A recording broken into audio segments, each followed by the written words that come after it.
আপনারা চট্টগ্রামের একজন বক্তা আছে, আমার খুব ভালো লাগে তাকে, মুকাররম বাড়ি, সুন্নি জামাতের না, মুকাররম বাড়ি। প্রশংসা তো আমরা করি। মুকাররম বাড়ির বয়ান মাঝে মধ্যে ফেসবুকে 5 মিনিট মাঝে মধ্যে পাই। লোকটা তো ভালো কথা বলে, এতে গালাগালি করে, সুন্দর কথা বলে, আমরা তো সাপোর্ট করি। সে কোন দলে দেখার বিষয়ে কথা তো ভালো, কেউ রে গালি দেয় না, সে কোনো কটাক্ষ করে কথাও বলে না, কত সুন্দর সাবলীল ভাষায় মানুষকে জান্নাতের পথে ডাকে, মানুষকে জাহান্নাম থেকে বিরত রাখে। তার কথার দ্বারা মানুষের চোখে পানি আসে। আমার ভালো লাগে লোকটা।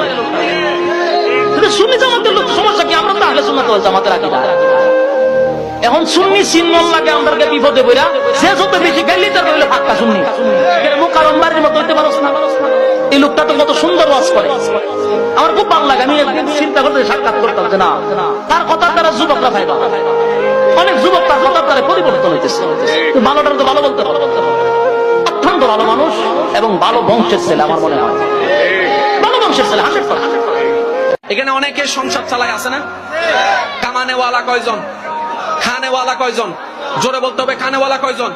এই আপনার ইনকামের ভিতর মা খাচ্ছে, বাবা খাচ্ছে, ভাই খাচ্ছে, বোন খাচ্ছে, আপনার বউ খাচ্ছে, সন্তান খাচ্ছে। আপনি বলেন যে আমি কামাই, তোমরা খাও না, না।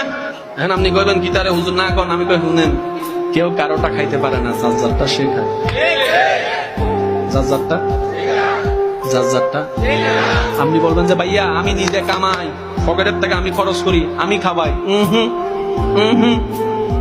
ওদের রিজিকটা আল্লাহ আপনার পরিশ্রম দিয়ে আপনার পকেটে টাকা পৌঁছাই দিচ্ছে। আপনি সে 60 জনের দায়িত্ব ভাবতেন, ইনকাম কমে যাবে।